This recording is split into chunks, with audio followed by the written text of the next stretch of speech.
Hello, welcome to Cooking and Storing with Wayne and Ann. Today we wanted to take a few minutes to introduce you to our new channel. It's going to focus on cooking and then the storage process of what we have prepared or what we will be preparing. I like to cook and he likes to eat, so this is the perfect venue for us to share with you guys. We want to show you different techniques in the kitchen for using the Instapot, the air fryer, the old standby, the crock pot. Don't forget your cast iron frying pan. You love that thing. And we also have a Blackstone that we use when we camp, so we'll be talking about that as well, as some grilling.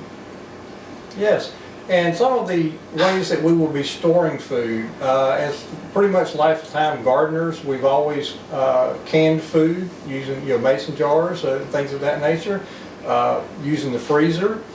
And we've also do some dehydrating, and we're in the process of getting a freeze dryer so we can freeze dry food, which stores very well.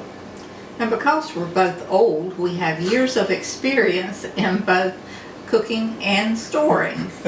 So we'd love to share that with you, and also we would like to hear from you and know how you do things. Yes, if there's something particular that you would like to see us do, I can't guarantee that we will do those things, but we will certainly look at your comments and consider them.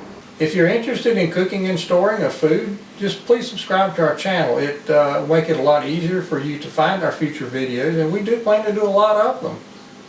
Thank you for visiting Cooking and Storing with Ann and Wayne.